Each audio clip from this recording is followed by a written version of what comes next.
رب العالمين والعاقبة للمتقين والصلاة والسلام على سيد الأنبياء والمرسلين وعلى آله وأصحابه أجمعين ومن تبعهم بإحسان إلى يوم الدين أما بعد فأعوذ بالله من الشيطان الرجيم بسم الله الرحمن الرحيم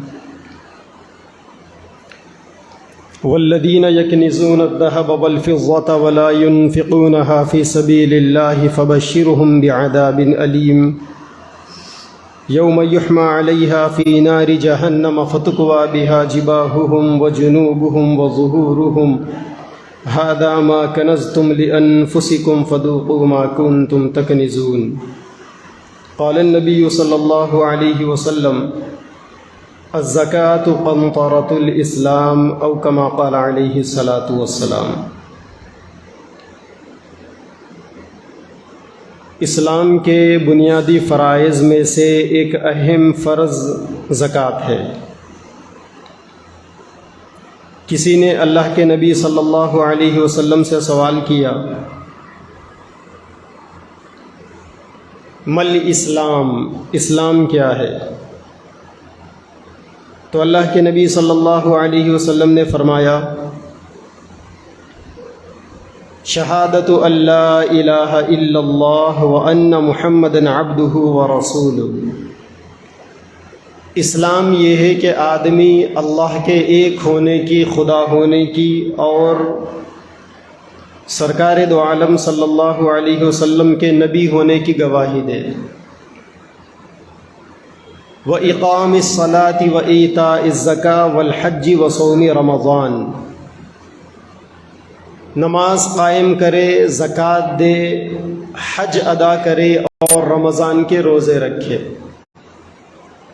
یہ 5 چیزیں اللہ کے نبی نے اسلام کا تعارف کرتے ہوئے ارشاد فرمائی۔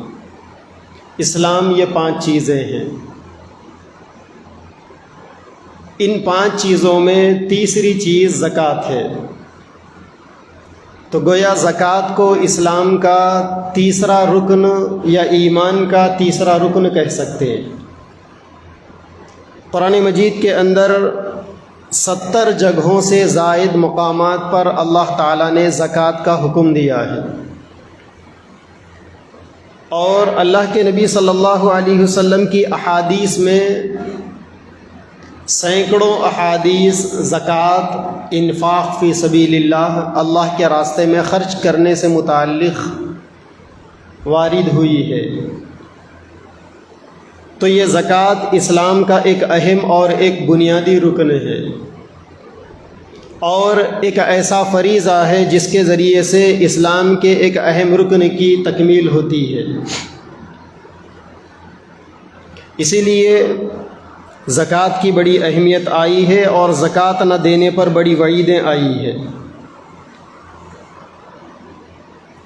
اللہ کے نبی صلی اللہ علیہ وسلم نے جب اسلام کی دعوت لوگوں کے سامنے پیش کی، اس زمانے میں کفار مکہ آپ کے مقابل میں تھے۔ کفار مکہ کی یہ کوششیں ہوتی تھی کہ اسلام کا اور مسلمانوں کا دائرہ تنگ کر دیا جائے۔ جب اللہ کے نبی کی یہ دین کی دعوت مکہ کے حدود سے نکل کر باہر پہنچنے لگی، حبشہ گئی،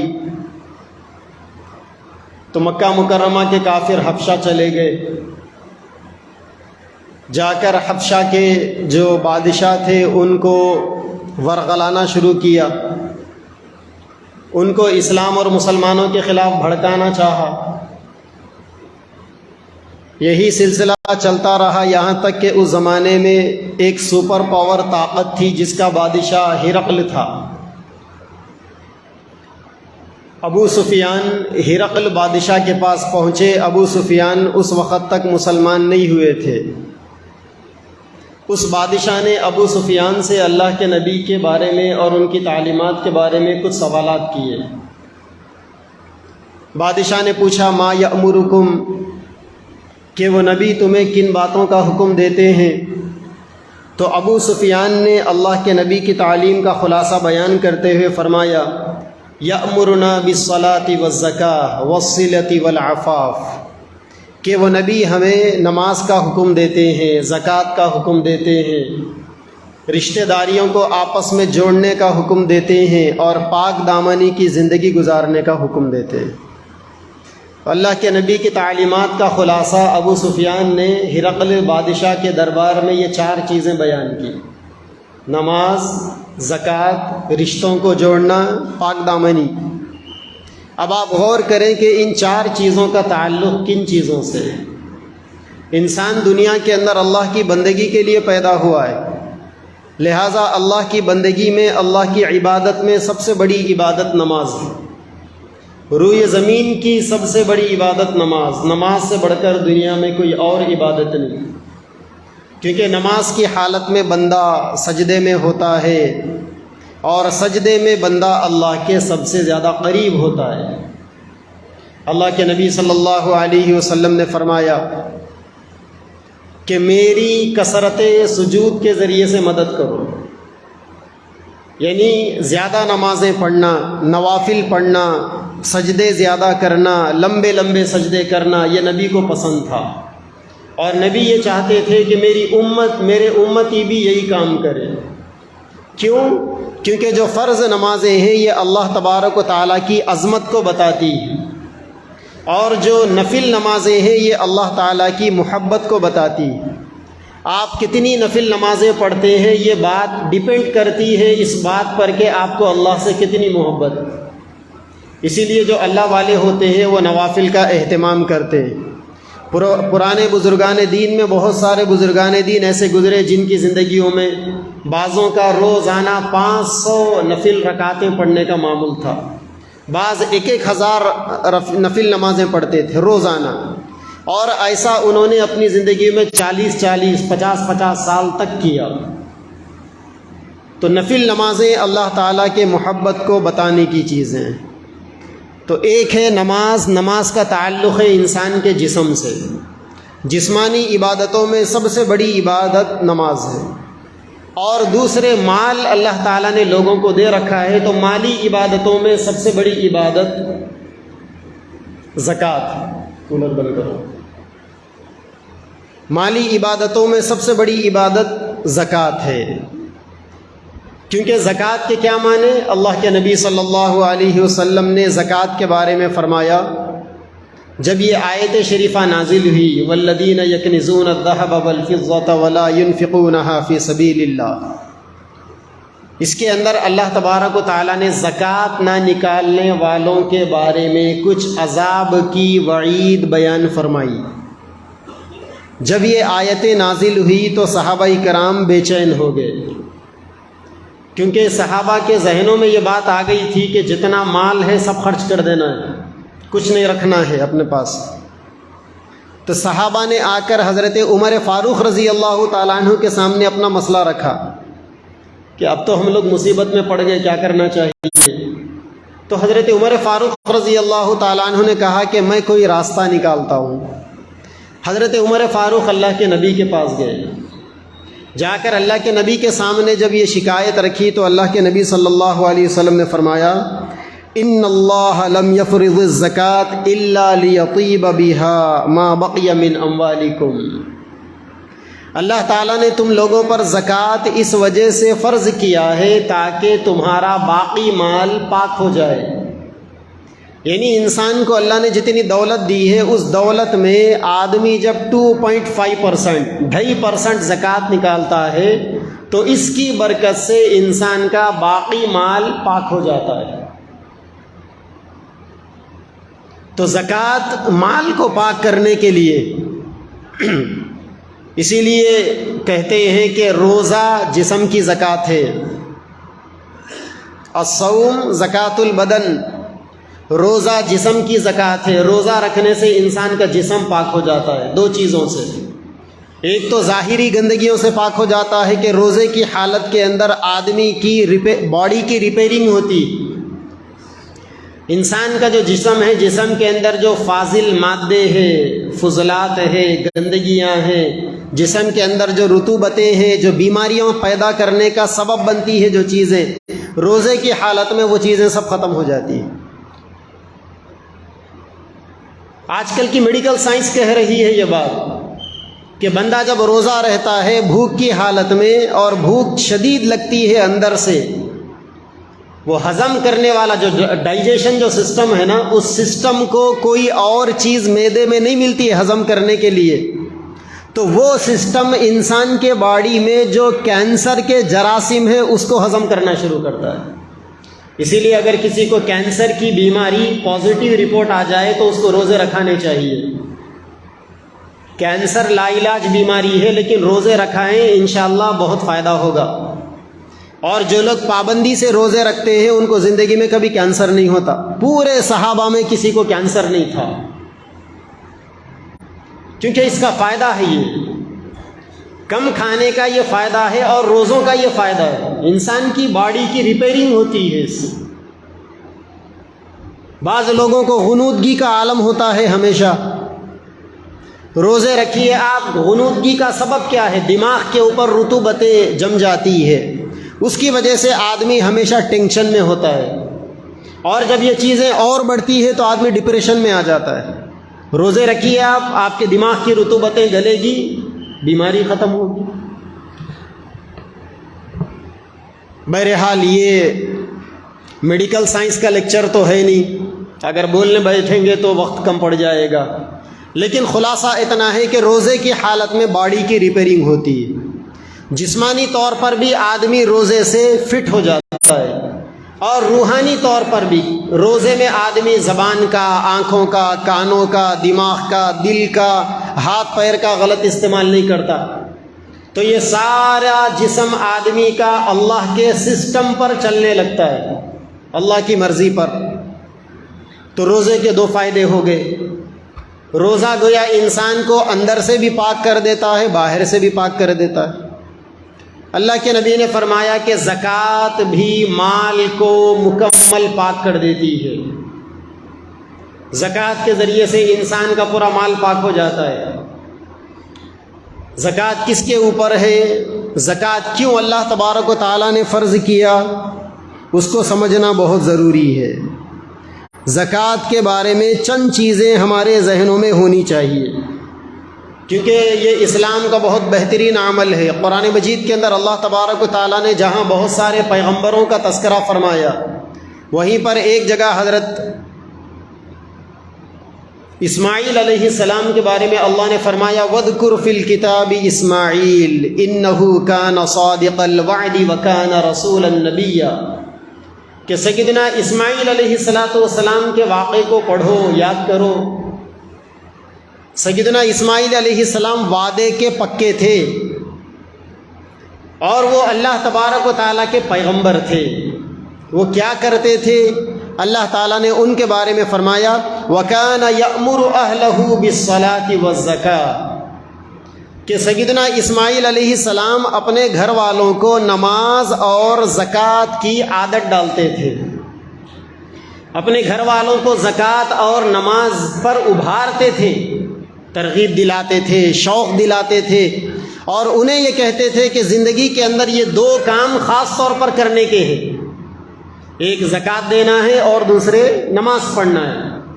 نماز سے انسان کے جسم کا حق پورا ہوگا اور زکوٰۃ سے انسان کے مال کا حق پورا ہوگا۔ ایک دفعہ اللہ کے نبی صلی اللہ علیہ وسلم تشریف فرما تھے، ایک آدمی آیا، آ کر پوچھنے لگے کہ یا رسول اللہ، مجھے کچھ ایسے اعمال بتائیے کہ میں اگر اس کے اوپر عمل کر لوں تو جنت میں چلا جاؤں، مجھے کچھ بتائیے میں عمل کر لوں تو جنت میں چلا جاؤں۔ اللہ کے نبی نے فرمایا ان تشہد ان لا الہ الا اللہ وان محمدا عبدہ ورسولہ، کہ تم پہلے اس بات کی گواہی دو کہ اللہ کے علاوہ کوئی عبادت کے لائق نہیں ہے اور محمد صلی اللہ علیہ وسلم اللہ کے نبی۔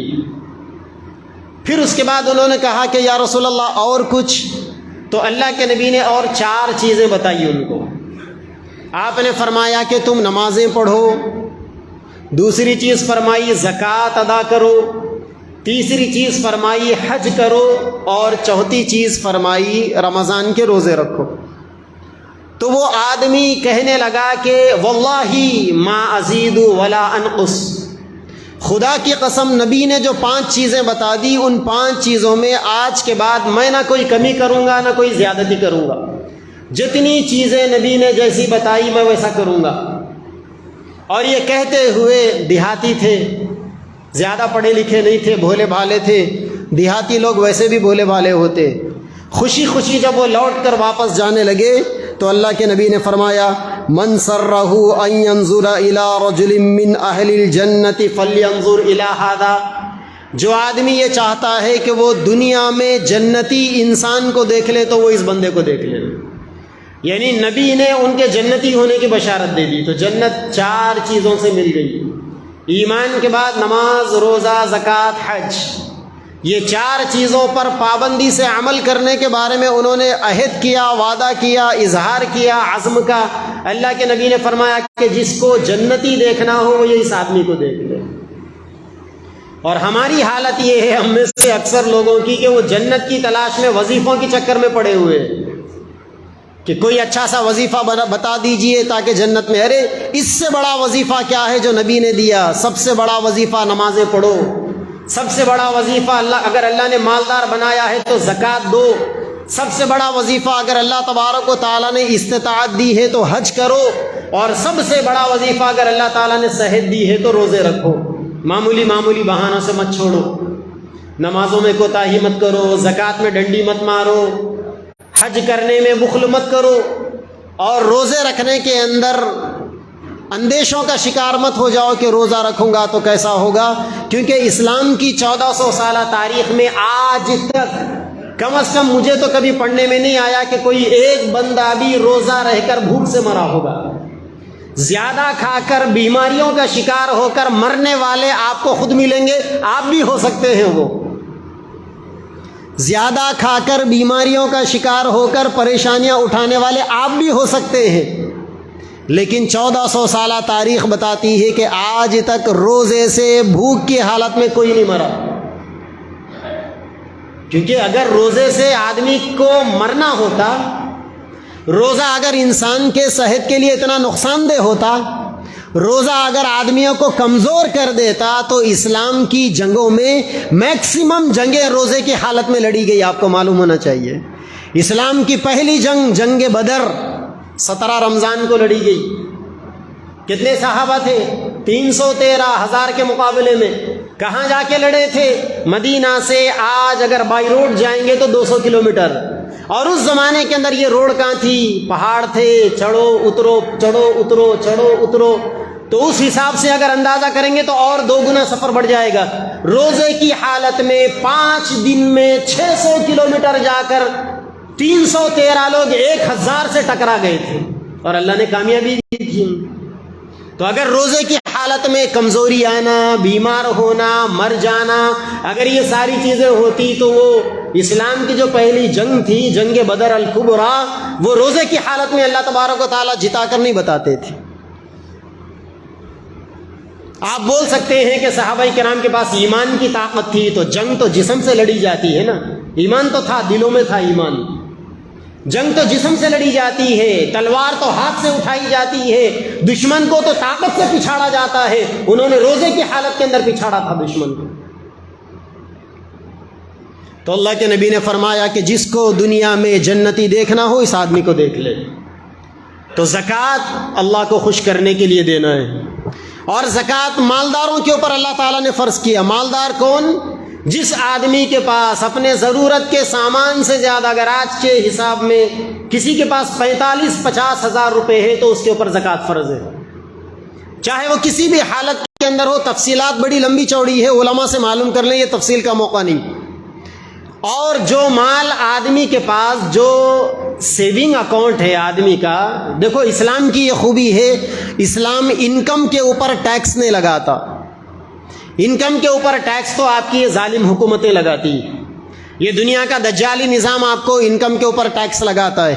لیکن اسلام کی یہ خوبی ہے کہ اسلام سیونگ کے اوپر ٹیکس لگاتا ہے۔ سیونگ کا مطلب جو مال آپ کے پاس 1 سال سے سیو ہے اور اس کے اوپر پورے 12 مہینے گزر گئے، اب اس کے اوپر زکوٰۃ دینا ہے۔ اور یہ آپ کی گورنمنٹیں آپ پر ظلم کرتی ہے، معمولی شارپنر خریدنے جائیں 18% ٹیکس پے کرنا پڑے گا اس میں بھی. پارلے جی بسکٹ 2 روپے کی بسکٹ میں بھی آپ کو 18% ٹیکس دینا پڑے گا. لیکن اللہ تبارک و تعالیٰ نے کتنا بہترین نظام رکھا زکوٰۃ کا اسلام میں کہ اگر آپ کروڑوں اربوں کی دولت کے مالک ہیں، یا آپ ایلن مسک ہے، آپ بل گیٹس ہے، آپ امبانی ہیں، تب بھی آپ کو 2.5% زکوٰۃ نکالنا ہے. 1 لاکھ روپے میں آپ کو 18% نہیں، 18,000 نہیں، 2.5%، صرف 2,500 روپے نکالنا ہے. تو آپ مجھے بتائیں کہ وہ سسٹم ٹیکس کا وہ ظلم والا ہے انسانوں کے لیے، وہ زیادہ خسارے والا ہے، یا یہ زکوٰۃ کا سسٹم جو اللہ تبارک و تعالیٰ نے بندوں کے لیے دیا تھا؟ زکوٰۃ کا نظام مال کو پاک کرنے کے لیے ہے، اور دنیا کے اندر جتنے ٹیکسز کے نظام ہیں وہ آپ کے جیبوں کو صاف کرنے کے لیے. بعض صورتوں کے اندر 30% ٹیکس ہے، بعض صورتوں کے اندر 50% ٹیکس ہے. تماشا ہے. اگر آپ امپورٹ کر انڈیا میں روز رائز گاڑی لائیں گے، 6 کروڑ کی گاڑی ہے، 3.5 کروڑ روپے ٹیکس دینا پڑے گا آپ کو. یہاں آتے آتے آپ کے گھر 9.5 کروڑ کی گاڑی ہو جائے گی. تو دنیا کا جو ٹیکسز کا جو نظام ہے وہ آپ کے خزانے خالی کرنے کا نظام ہے، آپ کی دولت کو اور آپ کو چمبو بنانے کا نظام ہے. اور اللہ تبارک و تعالیٰ نے جو زکوٰۃ کا نظام رکھا وہ آپ کے مال کو گندگی سے پاک کرنے کا نظام. اور اس کا فائدہ کیا ہے؟ اللہ نے اس کی حکمت کیا رکھی؟ اللہ نے اس کی حکمت یہ رکھی کہ اس سے آدمی کنجوسی کی بیماری سے بچ جاتا ہے، بخل کی بیماری سے بچ جاتا ہے. زکوٰۃ دینے والے کے دل میں انسانیت پیدا ہوتی ہے، ہمدردی پیدا ہوتی ہے، اور آدمی ہانسٹ بنتا ہے، ایماندار بنتا ہے. دنیا میں جتنے ٹیکسز کے نظام ہیں لوگوں کو بے ایمان بنانے والے، یہ جتنے سی اے ہیں نا، چارٹرڈ اکاؤنٹنٹ، کام کیا ہے ان کا؟ ڈنڈی مارنا. ان کا کام ہی ہے لوگوں کو سیف کرنا، حکومت کے آنکھوں میں دھول جھونکنا، دھوکہ دینا. تو آپ نے ایسے ٹیکسز کا نظام بنایا جو لوگوں کو بے ایمان بنا کر چھوڑ رہا ہے، لوگوں کو کنجوس بنا کر چھوڑ رہا ہے. اور اللہ تبارک و تعالیٰ نے زکوٰۃ کا ایسا نظام بنایا کہ جس میں آدمی کے اندر ہانسٹی پیدا ہوتی ہے، ایمانداری پیدا ہوتی ہے، آدمی کے اندر دوسروں کے اوپر خرچ کرنے کا جذبہ پیدا ہوتا ہے، آدمی کے اندر سے کنجوسی ختم ہو جاتی ہے. اور زکوٰۃ کا ایک سب سے بڑا فائدہ یہ ہے کہ کمیونٹی کے اندر سے، سوسائٹی کے اندر سے غریبی ختم ہو جاتی. دنیا میں دنیا کی حکومتوں نے جو ٹیکسز کا نظام بنایا وہ مالداروں کو غریب بنانے والا نظام، اور اللہ تبارک و تعالیٰ نے جو زکوٰۃ کا نظام بنایا وہ آپ کے زکوٰۃ کے پیسوں سے غریبوں کی غریبی کو ختم کرنے کا وہ نظام ہے. اسی لیے اگر آج بھی مسلمان ایمانداری سے زکوٰۃ نکالے، یہ جملہ بڑی ذمہ داری کے ساتھ کہہ رہا ہوں کہ مسلمان زکوٰۃ نکالنے میں بڑے ایماندار نہیں ہے، بے ایمانی کر رہے ہیں مسلمان. اگر مسلمان پوری ایمانداری کے ساتھ اگر زکوٰۃ نکالے تو کہیں کوئی غریبی باقی نہ رہے، کیونکہ اللہ تبارک و تعالیٰ نے ایسا نظام بنایا. صرف آپ کی دولت کے 2.5% سے آپ کے علاقے کی غربت ختم ہو سکتی ہے. اسی لیے اللہ کے نبی صلی اللہ علیہ وسلم نے جب حضرت معاذ بن جبل رضی اللہ تعالی عنہ کو یمن کا گورنر بنا کر بھیجا تو اللہ کے نبی نے فرمایا، معاذ کیا کرو گے جا کے وہاں پر؟ تو حضرت معاذ نے کہا کہ جو چیزیں آپ سے سیکھا ہوں ان چیزوں کو وہاں پھیلاؤں گا. تو اللہ کے نبی نے فرمایا کہ یہ کرنے کا ہے، یہ نہیں کرنے کا ہے، اور کرنے کا کیا کیا طریقہ ہے وہ سارے طریقے اللہ کے نبی نے ان کو بتا دیے. وہیں پر جب زکوٰۃ کی بات آئی تو اللہ کے نبی نے فرمایا، تؤخذ من اغنیائہم وترد علی فقرائہم، کہ زکوٰۃ وہاں کے مالداروں سے وصول کرنا اور وہاں کے غریبوں میں تقسیم کرنا، مالداروں سے لینا، غریبوں میں بانٹنا، یہ زکوٰۃ کا نظام ہے. اب دیکھیں اللہ کے نبی نے کتنی بڑی پیاری بات بیان فرمائی. آپ نے فرمایا اس علاقے کے مالداروں سے لینا ہے اور اسی علاقے کے غریبوں کو دینا ہے. یہ نہیں کہ مٹپلی کی زکوٰۃ پوری دنیا میں بٹے گی اور مٹپلی کے مسلمان غریبی میں زندگی گزاریں گے. نہیں، یہ اسلام نہیں ہے. یہ نہیں کہ آپ کے علاقے کی زکوٰۃ سے ساری دنیا کے غریب تو فائدہ اٹھائیں گے مگر آپ کے پڑوسی بھوکے مریں گے، آپ کے قریبی لوگ پریشانی کی زندگی گزاریں گے. یہ اسلام کی تھیوری نہیں. یہ اسلام کا منشا نہیں ہے. اسلام کا منشا یہ ہے کہ اسی علاقے کی زکوٰۃ کو اسی علاقے پر خرچ کیا جائے. ہم لوگوں کی بڑی عجیب حالت ہے. ہم لوگ جو ہے اپنے قریبی لوگوں کو غریب نہیں سمجھتے. ہم اپنے قریبی اداروں کو مستحق نہیں سمجھتے، اور ہمیں یہ سمجھتے ہیں کہ باہر سے کوئی آدمی اگر مانگنے کے لیے آ گیا تو وہی مستحق ہے. باہر سے اگر کوئی آدمی مانگنے کے لیے آ گیا، کوئی ادارے والے مانگنے کے لیے آ گئے تو وہی مستحق، یہ سمجھتے ہیں ہم لوگ. ایسی بات نہیں ہے. اللہ کے نبی نے فرمایا اس علاقے کی زکوٰۃ اسی علاقے میں تقسیم کی جائے. اسی لیے جب تک دنیا کے اندر اسلامک گورنمنٹیں تھیں، ان کی حکومتوں کے اندر ایک نظام ہوا کرتا تھا بیت المال کا. گورنمنٹ باضابطہ بیت المال میں لوگوں کے زکوٰۃ کو وصول کرتی تھی اور اس علاقے کے غریبوں کی مدد کرتی تھی. اس کی وجہ یہ تھی کہ آپ سب سے پہلے سیدنا عمر فاروق رضی اللہ تعالیٰ عنہ کا زمانہ دیکھیں گے. سیدنا عمر فاروق رضی اللہ تعالیٰ عنہ کے زمانے میں بیت المال کا نظام بڑا مضبوط تھا، اور انہوں نے بیت المال سے نہ صرف یہ کہ یتیموں، بیواؤں، غریبوں، بیماروں، پریشان حالوں کی مدد کی، بلکہ بیت المال کا نظام اتنا مستحکم ہوا کہ ان کے زمانے کے اندر جو ڈیولپمنٹ والے کام ہوئے، پختہ روڈوں کا بننا، جیلوں کا بننا، مسافر خانوں کا بننا، لوگوں کی جو بیسک ضروریات ہیں، لوگوں کی جو نیڈس ہے، زندگی کی جو ضرورتیں ہیں، لوگوں کے لیے جو سوشل ریسپانسبلٹیز ہے، لوگوں کے لیے جو چیزیں ضروری ہے، وہ ساری چیزوں کا ایک نظام آپ کو بنایا سیدنا عمر فاروق رضی اللہ تعالیٰ عنہ کے دور خلافت میں دکھے گا. آج بھی دنیا کے جو ترقی یافتہ ممالک ہیں، ان ممالک نے سیدنا عمر فاروق رضی اللہ تعالیٰ عنہ کے کانسٹیٹیوشن کی نقل کی ہوئی ہے. آپ ان کے کانسٹیٹیوشن کو پڑھیں گے اور 1400 سال پہلے کے حضرت عمر فاروق رضی اللہ عنہ کے کانسٹیٹیوشن کو پڑھیں گے تو آپ کو پتہ چلے گا کہ کہیں نہ کہیں ان حکومتوں نے چیٹنگ کی ہے، وہاں سے نقل کی ہے، وہاں سے، اور چیزوں کو لیا ہے وہاں سے. تو یہ جو نظام دنیا کے سامنے سیدنا عمر فاروق نے ایک مضبوط گورنمنٹ کا ایک نظام دیا تھا، جس کے ذریعے سے اللہ کے بندوں کی مدد ہوتی تھی، ہر قسم کے لوگوں کی امداد ہوتی تھی، اور پوری اسلامک گورنمنٹ کے اندر کئی غریب نظر نہیں آتے تھے. یہ وجہ تھی کہ حضرت عمر فاروق رضی اللہ تعالیٰ عنہ نے زکوٰۃ کو وصول کرنے کا اور اس علاقے کے غریبوں پر خرچ کرنے کا ایک مضبوط نظام بنایا تھا. آج بھی مسلمانوں کی جن بستیوں کے اندر یہ نظام کام کر رہا ہے، آپ کو غربت بہت کم ملے گی. اسی لیے مسلمانوں کو اس طرف توجہ دینے کی ضرورت ہے. اپنے دولت میں سے، اپنے دی ہوئی اللہ تعالیٰ کی نعمتوں میں سے زکوٰۃ نکالنا. اللہ نے فرمایا جو لوگ سونے چاندی کی زکوٰۃ نہیں نکالتے، یا اللہ تعالیٰ نے انہیں جو دولت دی ہے اس میں زکوٰۃ نہیں نکالتے، کل قیامت میں اللہ تعالیٰ ان کے سونے چاندی کو، ان کی دولت کو جہنم کی آگ میں تپائیں گے، انگارہ بنائیں گے، اور اس کے ذریعے سے اللہ تعالیٰ انہیں چور کے دیں گے. ان کے جسموں کو داغا جائے گا اور داغ کر کہا جائے گا ہذا ما کنزتم فذوقوا ما کنتم تکنزون. یہ تمہاری دنیا کی وہ دولت تھی جسے تم جمع کر رکھتے تھے، آج اس جمائی ہوئی دولت کا مزہ چکھو. اللہ کے نبی، اللہ نے قرآن میں فرمایا ویل لکل ہمزۃ لمزہ الذی جمع مالا وعدد. جہنم کے اندر اللہ تعالیٰ نے ایک وادی بنائی ہے، جس وادی کے اندر اللہ تعالیٰ خاص قسم کے لوگوں کو جہنم میں عذاب کے لیے ڈالیں گے. اس کے بارے میں اللہ نے فرمایا ان میں، اس وادی میں وہ لوگ بھی ڈالے جائیں گے الذی جمع مالا وعددا، جو مال جمع کرتے ہوں گے اور روزانہ گن گن کر رکھتے ہوں گے.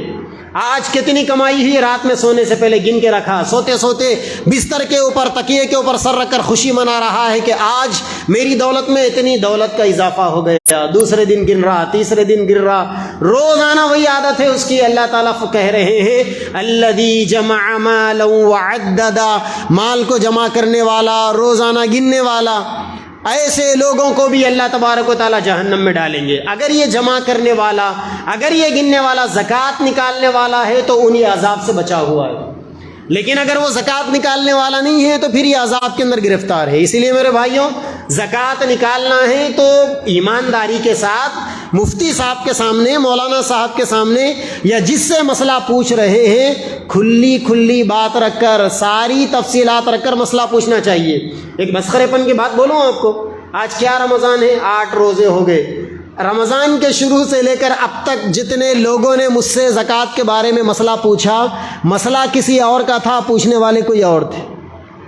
عجیب بات ہے، مسئلہ کسی اور کا تھا، پوچھنے والے کوئی اور تھے۔ میں نے کہا کہ بھائی وہ جس کا مسئلہ ہے ان سے کہو کہ وہی پوچھے، کیونکہ اس میں چیٹنگ کرنا بڑا آسان ہوتا ہے۔ اگر مفتی صاحب ایک مسئلہ بتا دیے تو اب ان کو ایک بہانہ مل گیا، مفتی صاحب بولے میں نکال دیا۔ کیا بولے مفتی صاحب؟ آپ مفتی صاحب کو جتنا کھول کے بتائے اتنا ہی بولے، وہ جو چھپا کے رکھے اس کے بارے میں کیا؟ مفتی صاحب کو غیب کا علم ہے؟ کسی عالم کو غیب کا علم ہے؟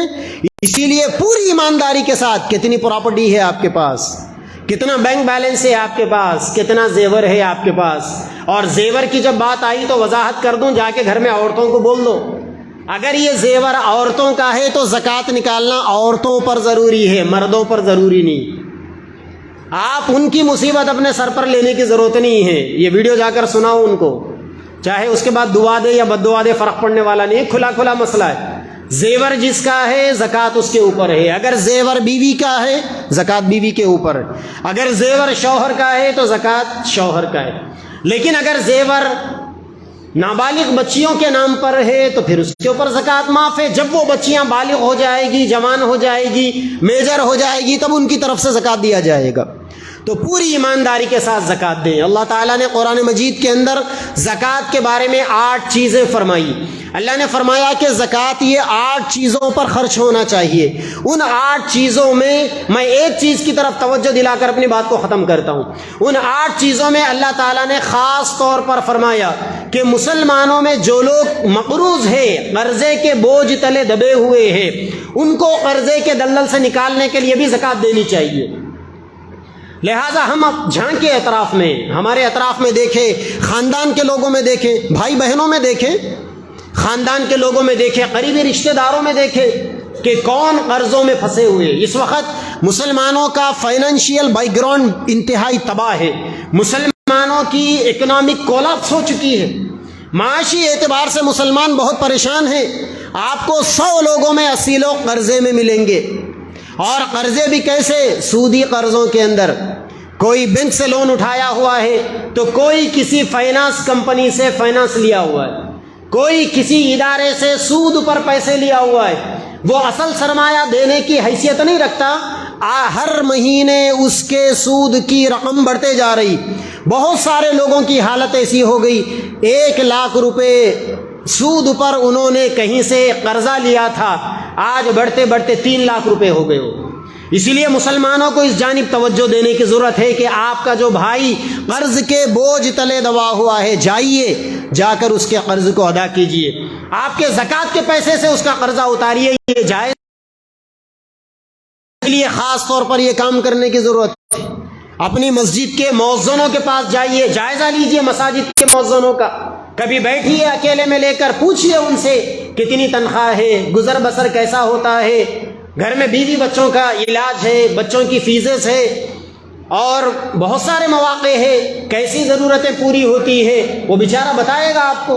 آپ مؤذن صاحب کی بن مٹھی مدد کر دیجئے، جائیے اپنے اماموں کے پاس، ان کے حالات کا جائزہ لیجئے۔ کیا اماموں کا حق نہیں ہے اچھی زندگی گزارنا؟ کیا مؤذنوں کا حق نہیں ہے اپنے بچوں کو اچھی تعلیم دینا، اچھے اسکولوں میں پڑھانا، اچھے ہاسپٹلز کے اندر علاج کروانا؟ یا ان کے بچوں کا حق نہیں ہے کہ وہ اچھے کپڑے پہنے؟ صرف امت کے مالداروں کے بچوں کا حق ہے؟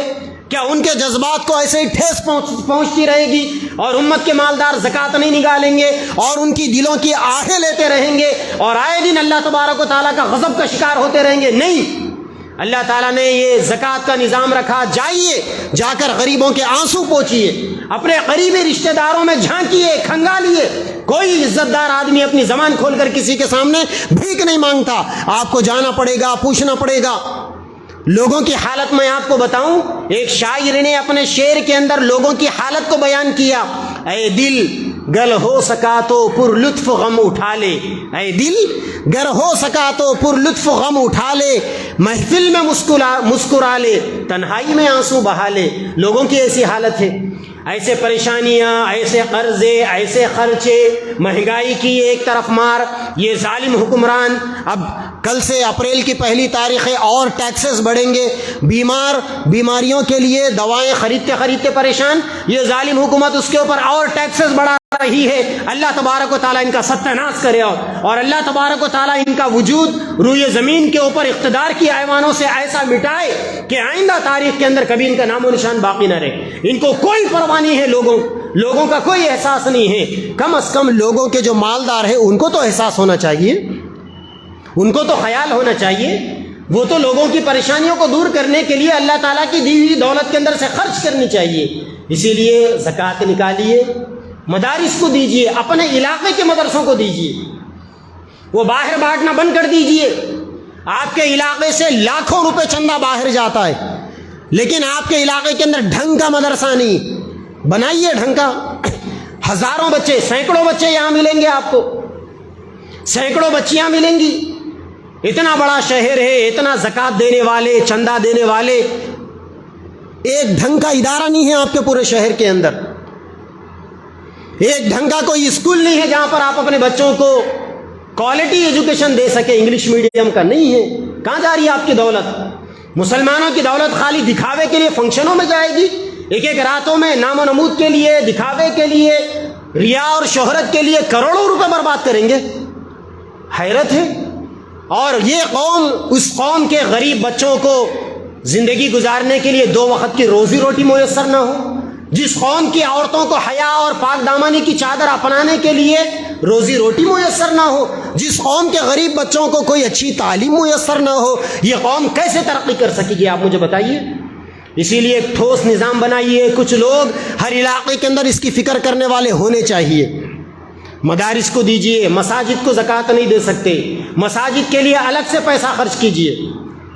محلوں کے اندر نوجوانوں سے گزارش ہے، سروے کریں، ایک گھر کا سروے کریں، جائزہ لیں، زکوٰۃ کے پیسوں کے ذریعے سے لوگوں کو کاروبار لگا کر دیں، سپورٹ کریں لوگوں کو۔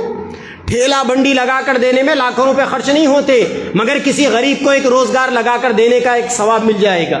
اور بہت سارے لوگ ایسے ہیں جو غیر ضروری مقدمات میں پھنسے ہوئے ہیں، جیلوں کے اندر پڑے ہوئے ہیں، جائے ان کے پاس ضمانت پر پیسے جمع کرنے کے لیے پیسے نہیں، معمولی سی ضمانتیں ہیں، کورٹ نے فیصلہ سنا دیا کہ اتنا چالان بھر دو اور رہائی مل جائے گی آپ کو، یا ضمانت مل جائے گی۔ نہیں ہے لوگوں کے پاس، جائزہ لے کن کے گھروں کے اندر لوگ مقدمات سے دوچار ہے، کیا مسائل ہے۔ لوگوں کے مقدمات کے اندر تعاون کرنا، زکوٰۃ کے پیسوں سے تعاون کرنا، یہ بھی جائز ہے۔ تو یہ چند چیزیں ہیں۔ اللہ تعالیٰ نے زکوٰۃ کا ایک نظام دیا ہمیں، اگر مسلمان زکوٰۃ کے اس مستحکم نظام سے فائدہ اٹھائیں گے تو غریبی دور ہوگی، ورنہ پھر غریبی دور نہیں ہوگی۔ اور یہ جو مالدار اپنے مال میں سے زکوٰۃ نہیں نکالتے، غریبوں کی آہ لگے گی، اللہ تبارک و تعالیٰ کی لعنت برسے گی، تو ان کی دولت بھی ایک دن ختم ہو جائے گی۔ اللہ تبارک و تعالیٰ ہم سب کو نیک توفیق عطا فرمائے، اور جو کچھ اللہ تبارک و تعالیٰ نے ہمیں دیا ہے اسے اللہ کی رضا کے لیے، اسلام کی حکمتوں کو، مصلحتوں کو سامنے رکھ کر خرچ کرنے کی توفیق عطا فرمائے۔ وآخر دعوانا الحمدللہ رب العالمین۔